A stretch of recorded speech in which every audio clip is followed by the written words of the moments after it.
Boa tarde aos amigos da TV 247. Estou aqui hoje por Hangouts com o nosso amigo Rui Costa Pimenta, presidente do PCO, Partido da Causa Operária. Boa tarde, Rui, tudo bem?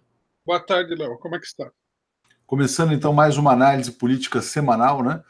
Muitos acontecimentos, a gente já teve o caso Batiste nesse fim de semana, tivemos também a posse do Nicolás Maduro, que são dois temas que o Rui pretende comentar. Mas eu queria começar falando com você, Rui. Eu sei que essa é uma posição defendida pelo PCO, mas não por esse aspecto. Eu queria um comentário seu sobre essa questão da liberação das armas do decreto, 4 armas por pessoa, inclusive, né? E ao Bolsonaro meio que cumprindo as suas promessas de campanha, né? Não era simplesmente ali uma bravata, né? Ele está levando a cabo o que tinha prometido. Como é que você vê essa decisão enquanto o pessoal vai chegando? Eu achei um pouquinho surpreendente a decisão. Embora, surpreendente em que sentido? Que ela acabou sendo mais liberal do que eu esperava que ela fosse. Né? Eu imaginava que a atitude do Bolsonaro ela fosse ser bem mais restritiva em relação ao problema da posse do porte de armas, né? O porte de armas não está muito definido, mas a posse acabou sendo bastante liberal. Ele vai legalizar as armas que as pessoas têm aí, na medida em que elas estejam cumprindo a lei. 4 armas por pessoa, né? Nesse sentido, é uma diminuição, porque eram 6, né, anteriormente. É uma restrição, mas não é uma restrição pequena. E foi excluído aí o exame subjetivo da Polícia Federal, o controle subjetivo, que, sendo subjetivo, é ideológico, né? Da Polícia Federal. Isso que foi o que mais me surpreendeu. Mas eu vi também, que parece explicar um pouco essa situação, é que há uma crise na base bolsonarista em relação ao problema, porque ele pretendia apresentar um decreto bem mais restritivo do que esse. E a pressão dos setores que apoiaram ele, que são setores ligados a esse problema especificamente, né, há associações aí que defendem a posse de armas, levou ele a ultrapassar os limites que ele pretendia impor, né? Bom, sempre é uma coisa... essas leis de armamento, elas são sempre restritivas, né? A lei serve para restringir o direito da pessoa, de um modo geral, nesses casos, mas eu fiquei um pouco surpreso com até onde o Bolsonaro foi com isso daí. Eu esperava muito menos que isso. O Rui, antes da gente continuar nesse tema, eu vou ler o comentário aqui do Andrei Stefani dizendo: se todos da esquerda brasileira ouvissem o Rui, nada disso teria acontecido. Muitas pessoas estão prevendo um aumento da violência, né? Um aumento da violência no Brasil. Você acha que essa é a consequência esperável desse decreto? Não necessariamente do decreto. Eu espero, né? Não é nenhuma esperança, é uma fatalidade que nós temos que enfrentar aí. Eu espero um aumento da violência governamental e paragovernamental contra os setores de trabalhadores explorados, oprimidos, setores democráticos, né? Nesse caso, o decreto de armas opera, nesse caso específico político, né? O decreto de armas ele opera num sentido oposto, porque o normal seria, quando você se prepara para agredir a população, desarmar a população o mais possível, né? Claro. Também eu me surpreendi um pouco com o decreto dele. Por isso mesmo. Hoje até falava de manhã com Brian Mir, né, jornalista americano, e ele dizia que setores de esquerda radical nos Estados Unidos, os Panteras Negras, por exemplo, defendem a liberação das armas para que a população possa se proteger da violência policial, né? Então, se hoje eles têm o monopólio da força através do Estado, realmente não faria sentido você armar a população, não é isso, Rui? Não faria sentido. Eu acho que é uma pressão ideológica de setores da classe média bolsonarista que vem o problema mesmo de um ponto de vista mais concreto, né? Por exemplo, eu imagino que uma preocupação desse setor seja o problema da autodefesa contra essa síndrome da criminalidade, né? Que atinge a classe média. Quer dizer, que eles não estão, não é pura demagogia ideológica, como eu acho que é no caso do Bolsonaro. Na minha opinião, essa defesa dele das armas foi demagogia, mas aí ele sentiu o peso, né, dos setores que o apoiaram, que levam a coisa mais a sério, de maneira mais concreta e mais pessoal. Isso que você falou dos Panteras Negras é importante lembrar. Panteras Negras nasceu com o seguinte nome: Organização Panteras Negras para Autodefesa. E eles inauguraram a atividade deles em Oakland, nos Estados Unidos, andando armados pela cidade, expondo as armas abertamente diante da polícia e mostrando para a população negra que a população negra tinha o direito de se autodefender da repressão policial. Entendi.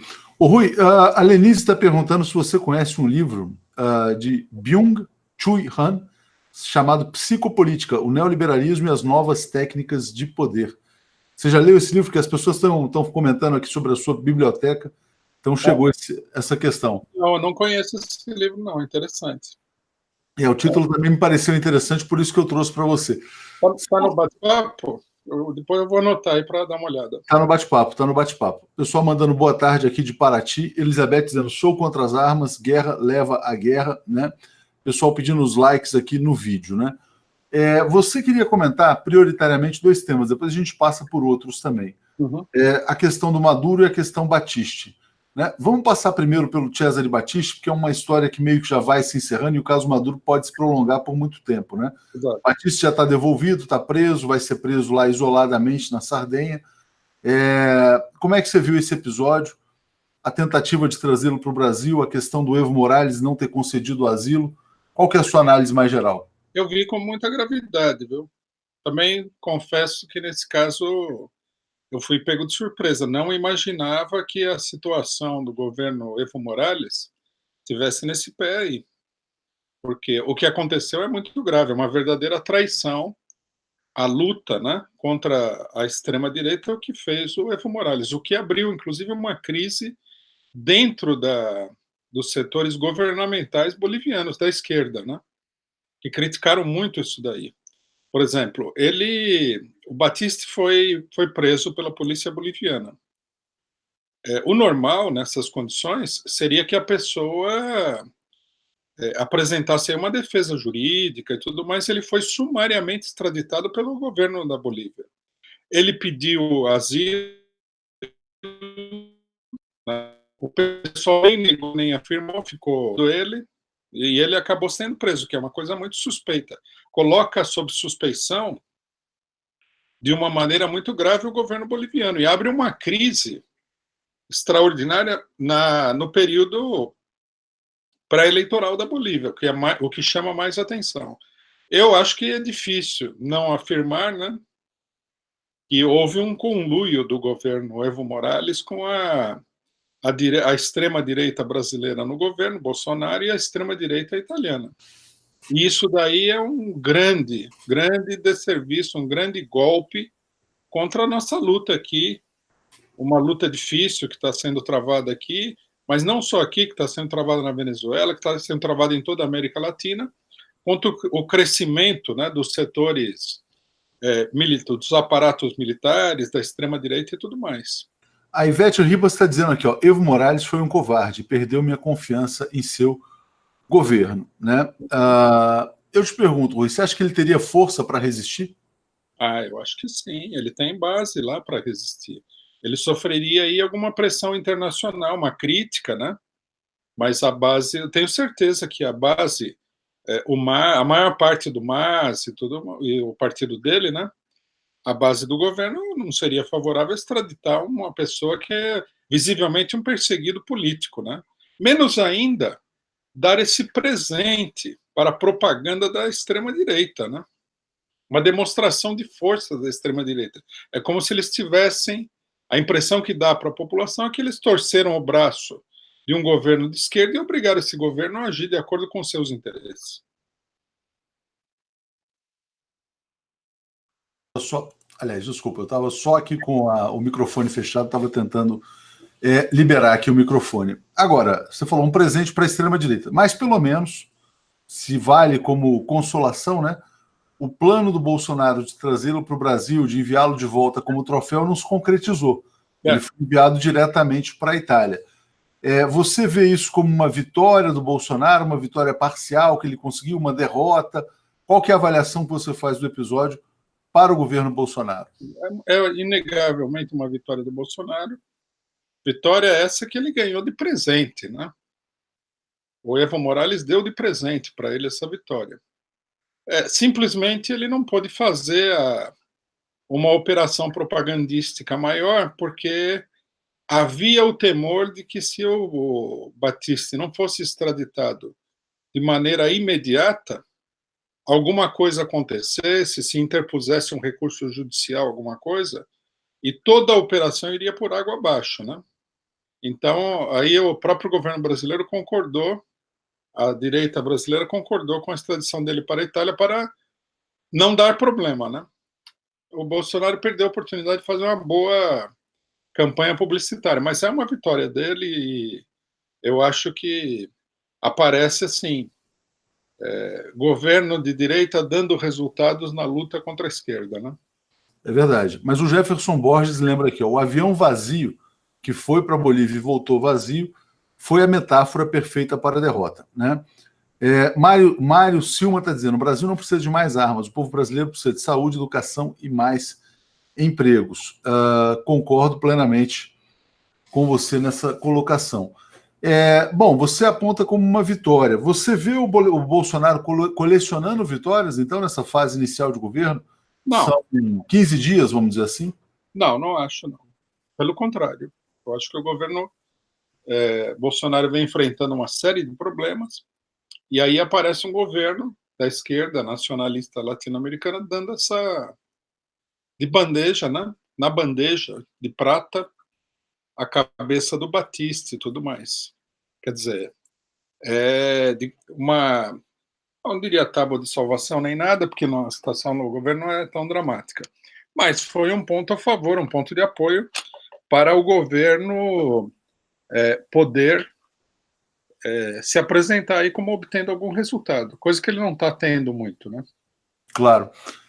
Mas, Rui, me conta aqui, se a gente faz um balanço geral, né? Você vê esse governo sempre tensionando muito na questão ideológica. É um governo que fala pouco sobre emprego, fala pouco, praticamente fala nada, obrigado ao Luiz pelo superchat, fala nada sobre políticas sociais, mas vai se mantendo no embate ideológico permanente. Nesse aspecto, do ponto de vista ideológico, é assim, a imagem que se pinta: a esquerda defende, entre aspas, terroristas, e a direita manda os terroristas de volta para que a justiça seja feita, né?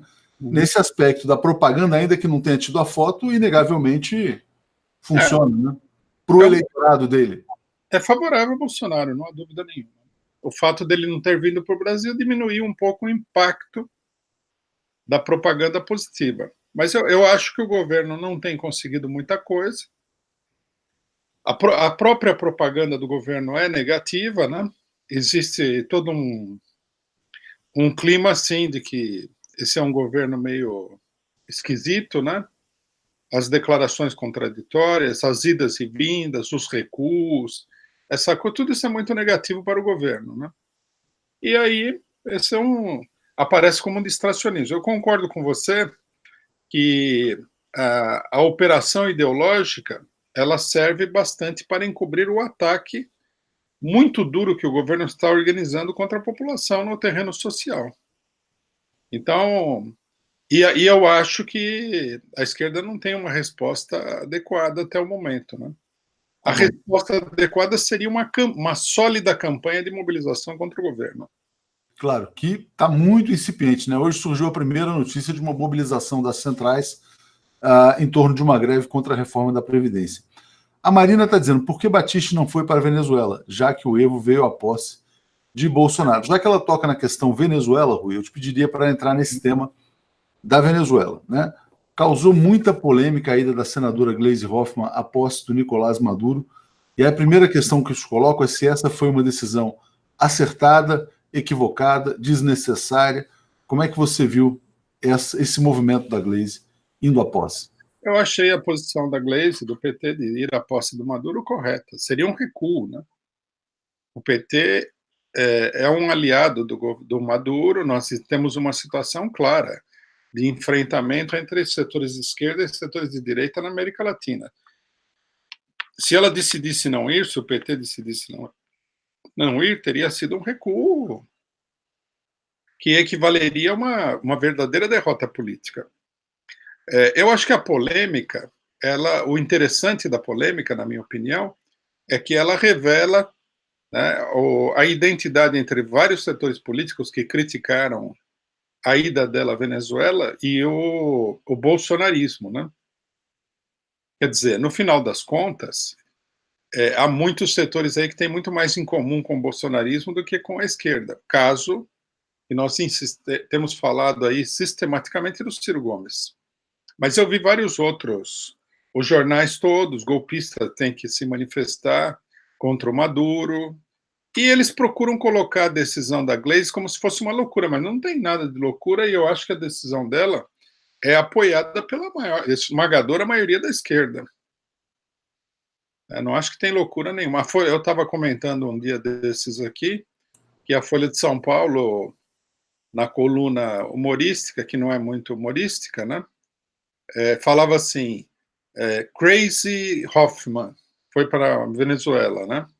Bom, eu acho que não é, tudo bem a tentativa de isolar o governo Maduro, mas eu acho que não é tanto assim, não. O pessoal está dando os parabéns para a Gleisi aqui, Rui, muita gente dando os parabéns. Quem usou esse apelido Crazy Hoffman foi o próprio Bolsonaro, que a atacou, mas ela foi muito atacada pelos, o que a gente chama dos que se colocam como isentões, né, aqueles que estão em cima do muro, que não tem, supostamente não tem lado, foi muito atacada pelo Ciro Gomes. O Ciro Gomes falou que que o PT perdeu o rumo, né? Perdeu.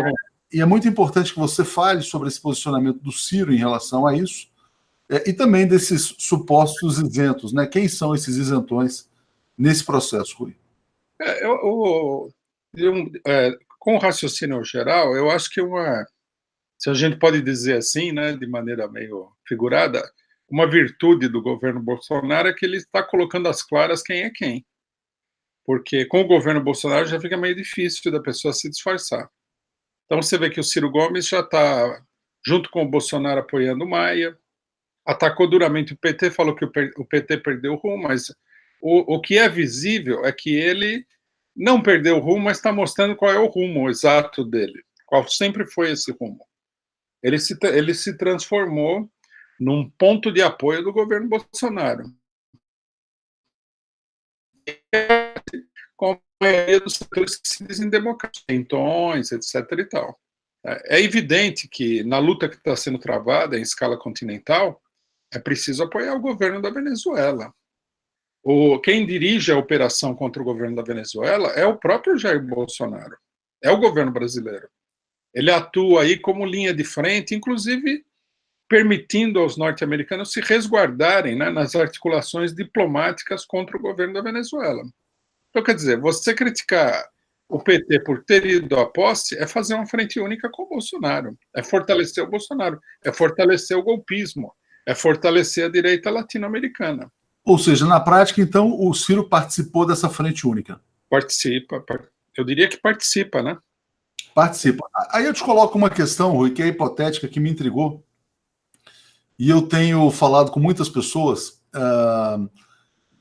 tenho colocado isso com frequência. Na sua opinião, se o Ciro tivesse vencido a eleição presidencial e ele se deparasse com esse problema, ir ou não à posse do Nicolás Maduro 10 dias após a sua própria posse, o Ciro iria ou não iria à posse do Maduro na Venezuela? Eu acho que não iria, porque o governo do Ciro também seria um governo que serviria como ponto de apoio para o golpe continental. O que desmascara a ideia de que ele, em algum momento, foi contra o golpe no Brasil. Foi apenas uma operação política de caráter eleitoral. Né? Todo o posicionamento dele é a favor do governo saído da operação golpista com a fraude, o governo. E ele se mostra, inclusive, a favor da política externa, golpe continental, não é só que ele está se aproximando, né, por algum motivo aí que a gente precisaria investigar do Bolsonaro. Não, ele está totalmente integrado à política golpista.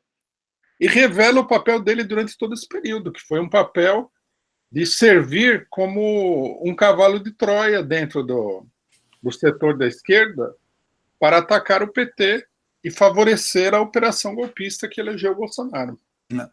Ó, tem aqui o Zé Machado dando um argumento usado pelo Bolsonaro. Eu acho uma coisa realmente que não faz muito sentido, mas de qualquer maneira agradeço pelo superchat. Ele fala: mulheres armadas dentro de casa são mulheres empoderadas. Isso pode significar o fim das agressões praticadas pelos homens agressores, né? O Walter Kleber está dizendo que Gleisi Hoffmann o representa, e o Altamiro dizendo que Ciro sempre foi ligado ao PSDB e ao coronel Tasso Gereissati. Ana Clara está dizendo de pleno acordo, Rui, com essa questão do Ciro.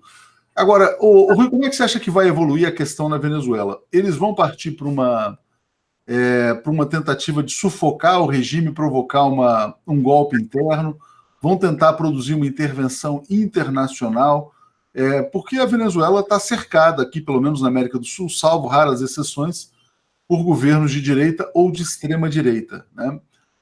Quais serão aí os próximos movimentos, na sua visão?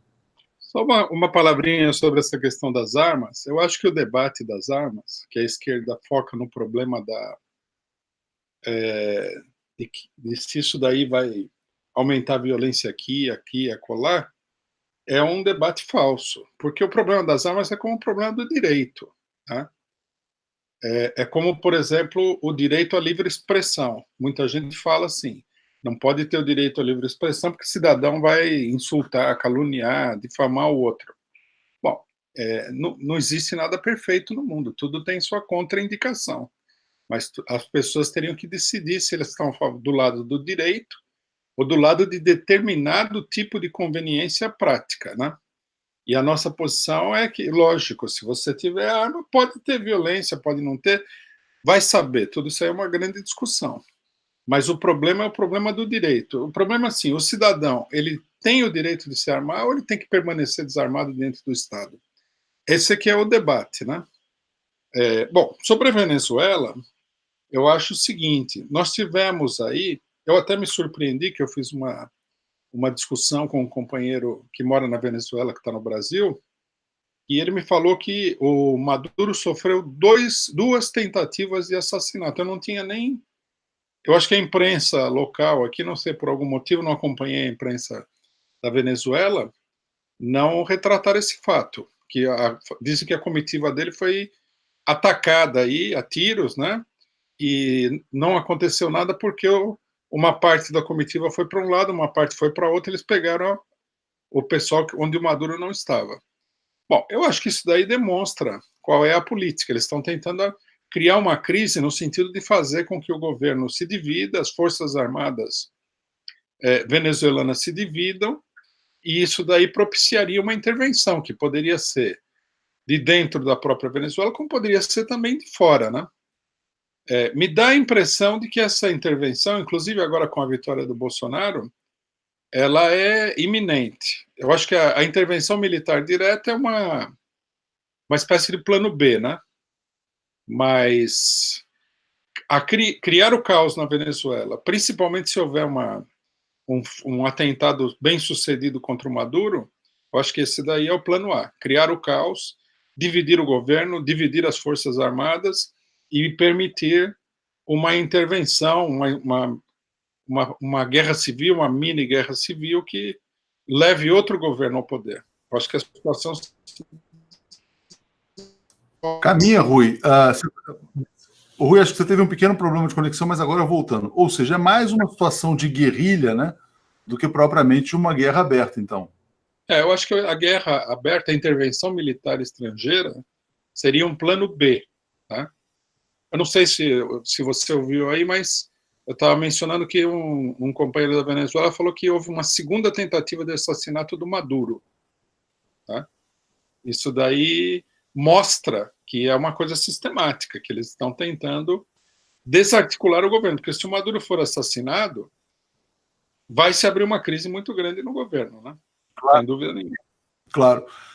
E houve esse episódio no fim de semana também, né, Rui, do opositor lá que se declarou presidente, que foi detido, depois foi solto, né? Ele recebeu o apoio dos Estados Unidos, recebeu o apoio do Brasil. O Maduro, na verdade, ele tem sido até muito contido, né, nessas reações. Hoje tem uma declaração nova dele dizendo que os traidores serão tratados com mão de ferro, né? Mas ele também tem receio de provocar uma reação mais incisiva. Ele está no fio da navalha, né, Rui? Ele está no fio da navalha. Exatamente. Não sei se seria a melhor expressão. Ele está numa situação delicada.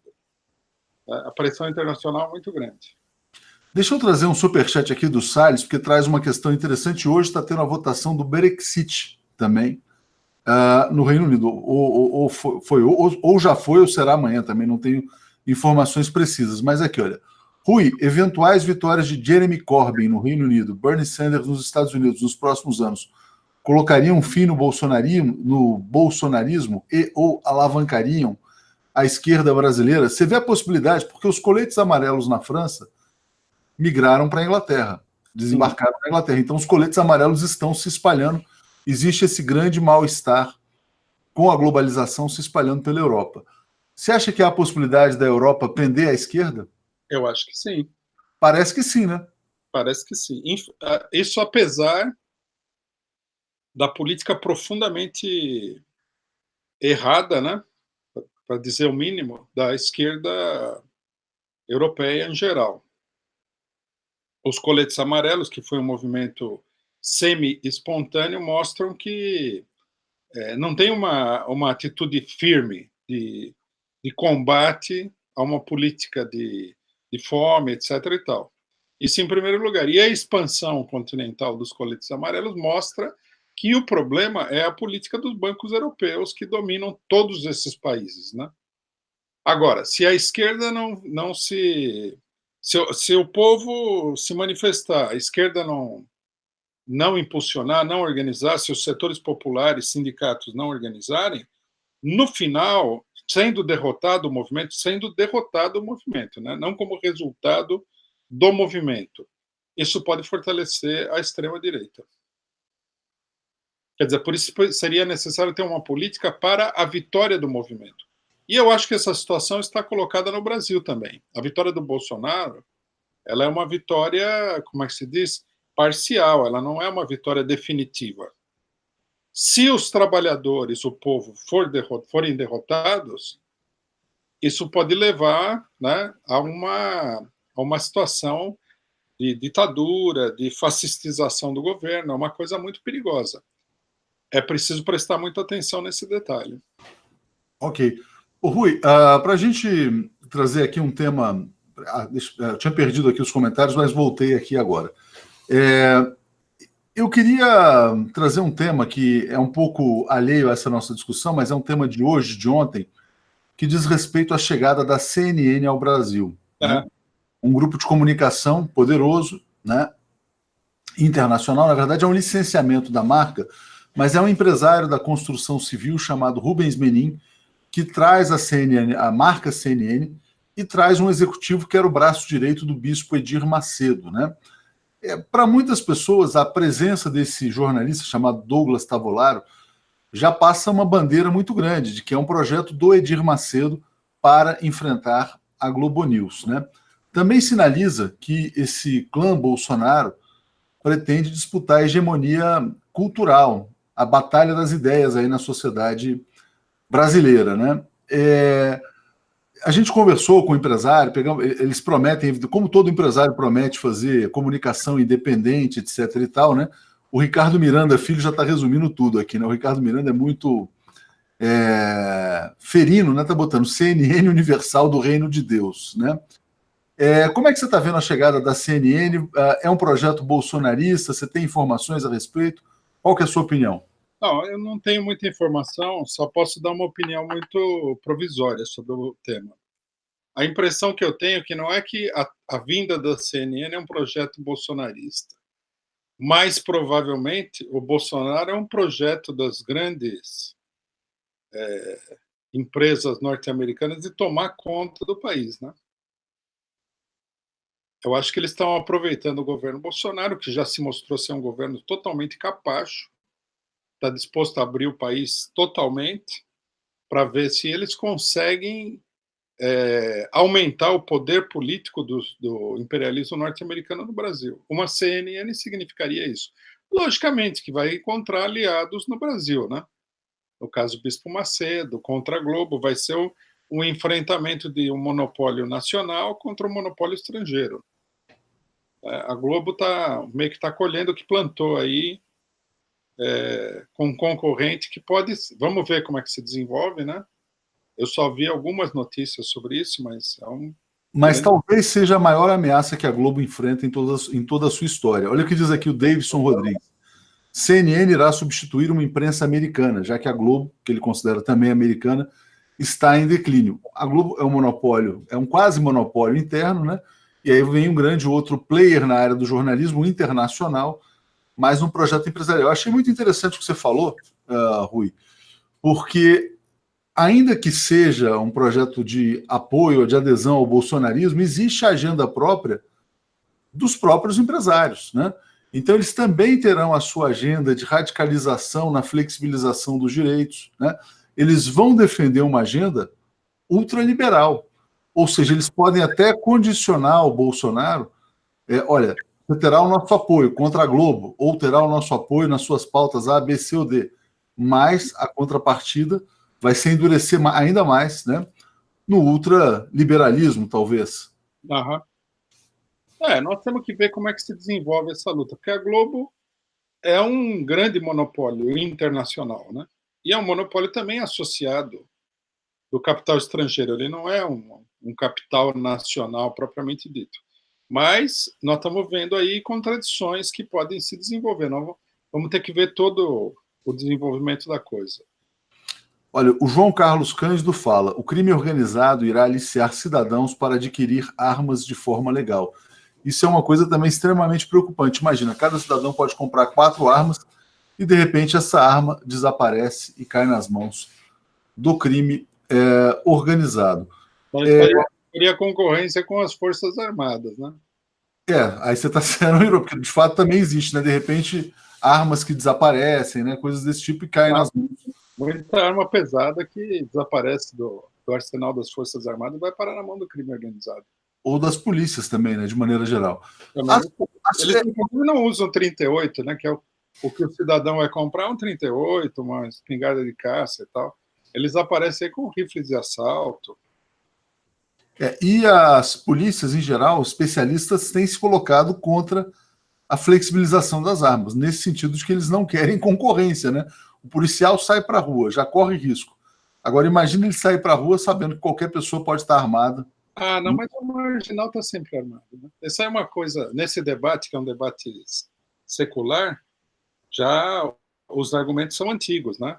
Eu li um texto do Beccaria, o famoso jurista italiano, que defendia a liberação, era contra o controle de armas pelo Estado. Ele falava, no final das contas, o criminoso está sempre armado. A proibição de armas é para o cidadão comum, né? O chamado homem de bem, né? Não é para o criminoso. O criminoso não respeita a lei. Eu nunca vi nenhum criminoso ter dificuldade de arrumar uma arma, né? Criminoso de verdade, sei lá.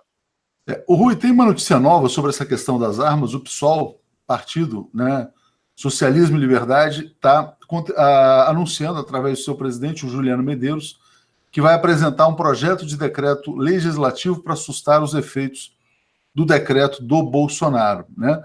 Como é que você vê a iniciativa do PSOL de tentar assustar essa medida de hoje? Eu acho que é um erro estratégico do PSOL, né? É uma divergência antiga entre nós, porque quando teve o plebiscito do desarmamento, nós, até alguns outros grupos de esquerda fizeram campanha contra o desarmamento, o PSOL e setores do PT fizeram campanha a favor do desarmamento. É uma divergência antiga na esquerda, né? Eu sustento a posição de que o cidadão tem o direito de se armar. Eu acho, por exemplo, que eu tenho o direito de ter aqui, na minha casa, eu teria o direito até de caminhar na rua com uma arma. Por que não? Todo mundo está armado, só você que...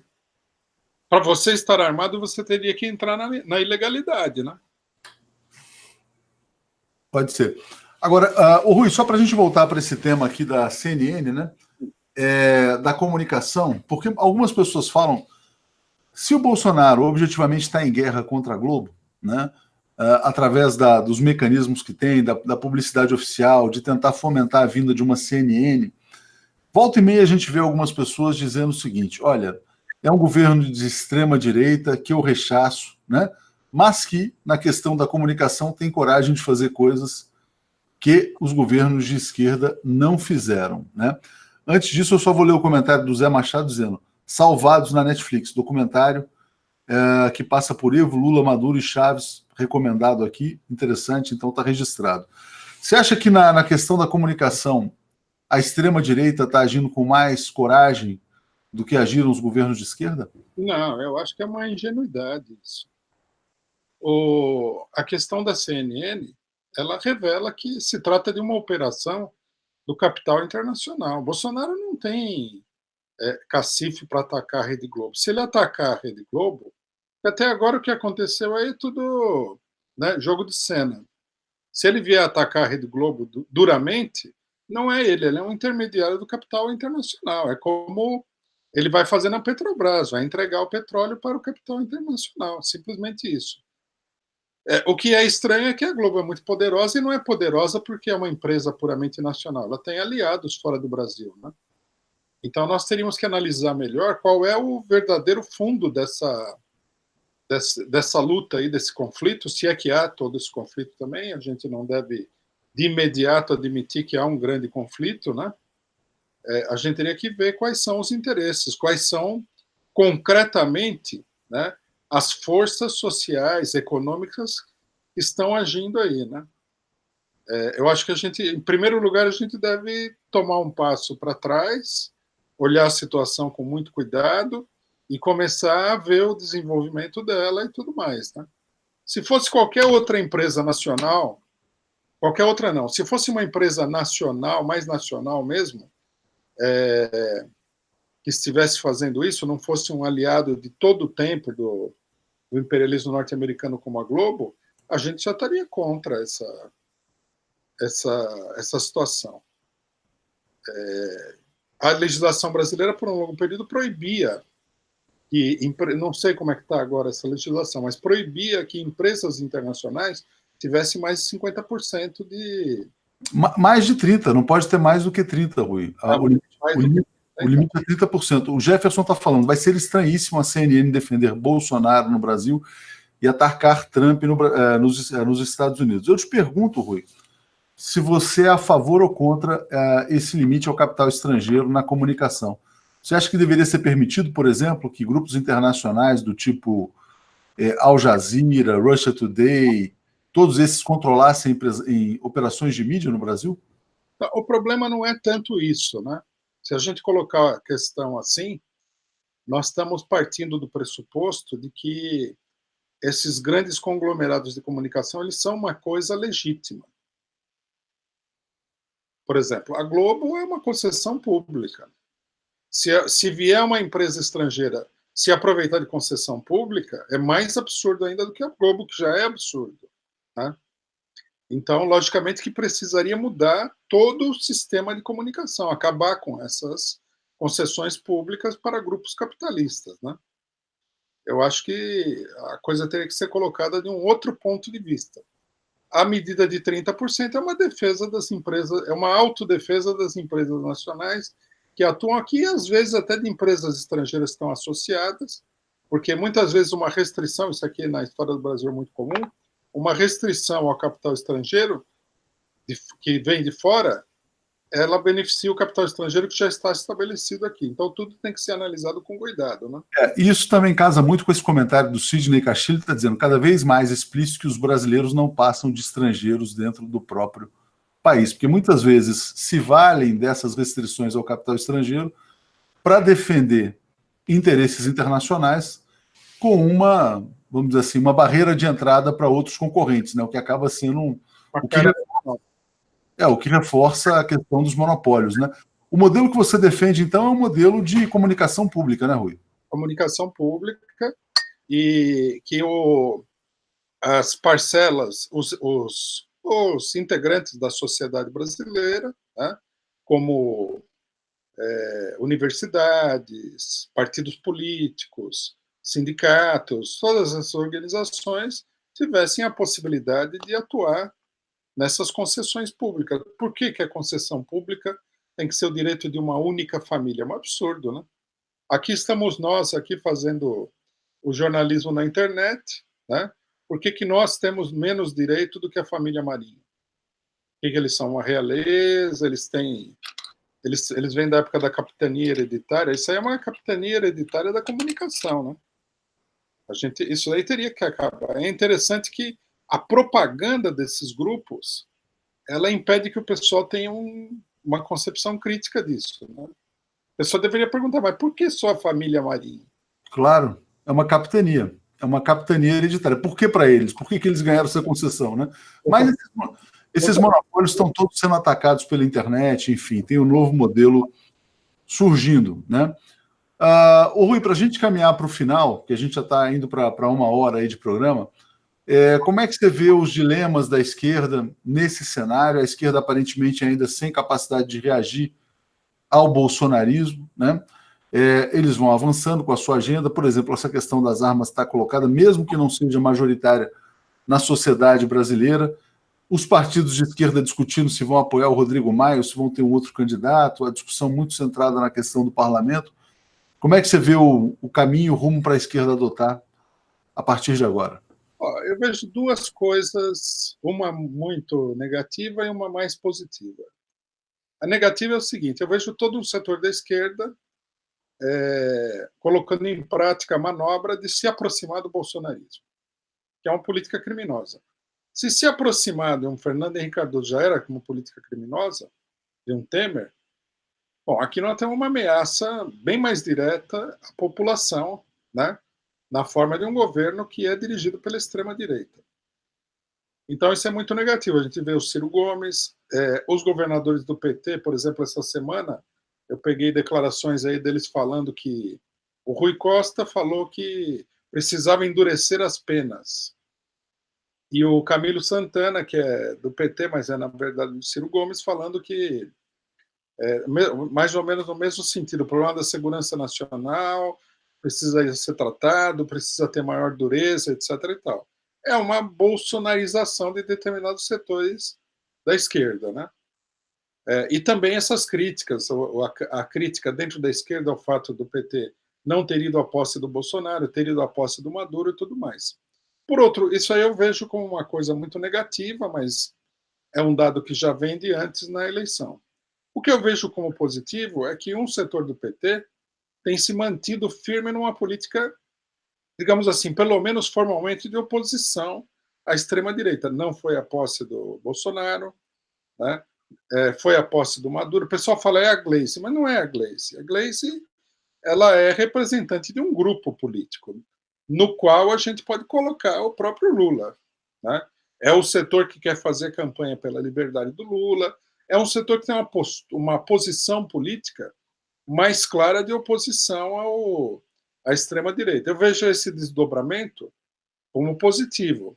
Algumas pessoas vão falar, mas a esquerda está se dividindo, mas às vezes é inevitável. Como é que você vai fazer?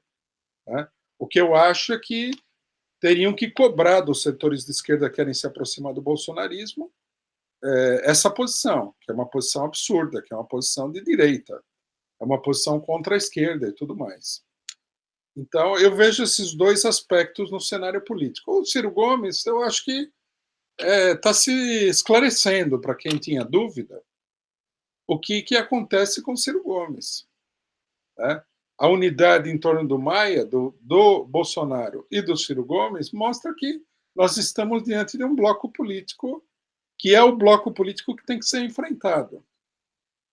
Por isso que eu falei, né? O governo Bolsonaro ele tem pelo menos essa virtude de esclarecer melhor a situação. É preciso ter uma posição absolutamente intransigente de luta contra o bolsonarismo, denunciar a ameaça que é o bolsonarismo para os trabalhadores brasileiros e a população em geral e organizar a luta contra ele. Eu acho que essa é a questão-chave do momento, é essa clareza política que, felizmente, alguns setores da esquerda têm mantido. É interessante, Rui, isso que você fala, essa questão do Bolsonaro trazer tudo à luz, né? De fato, as posições ficam mais claras e até os pedetistas, né? Até os ciristas estão enxergando com mais clareza o jogo do Ciro Gomes, né? Então está ficando uma coisa realmente explícita, né? Como você tem Até colocado. está ameaçando colocar ele formou, né?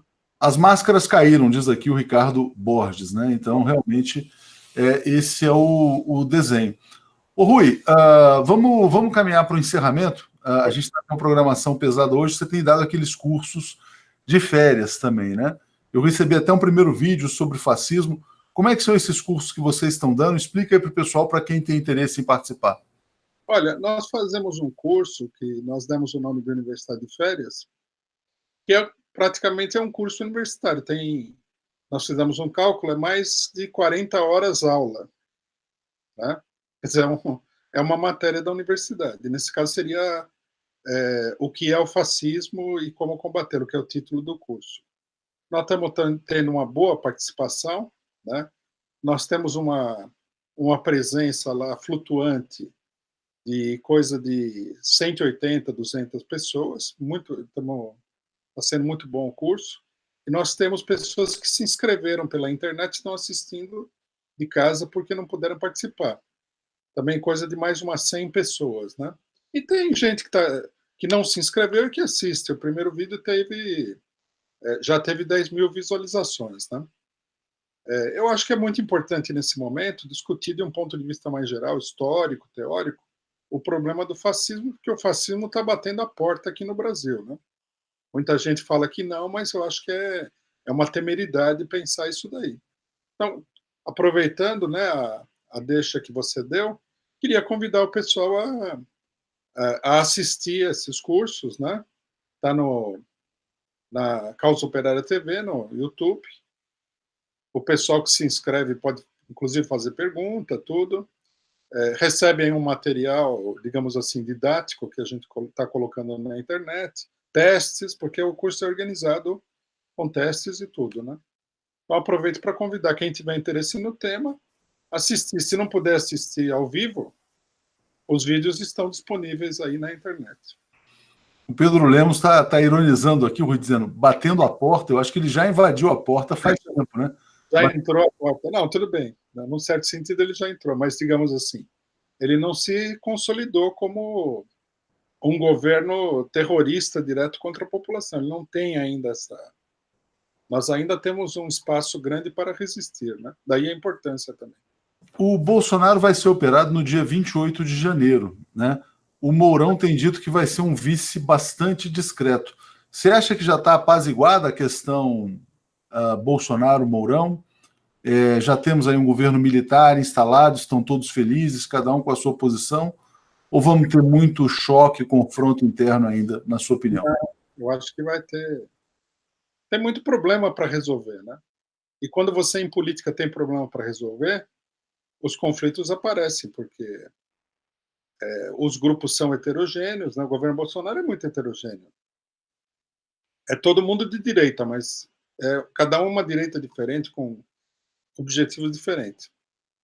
Eu acho que não, acho que os conflitos não estão resolvidos. Vão ter que ser resolvidos no andar da carruagem. E todos recém-chegados, né? Então todo mundo deve estar disputando muito espaço lá, naturalmente, que é o que acontece. E muitos poucos, né? Isso.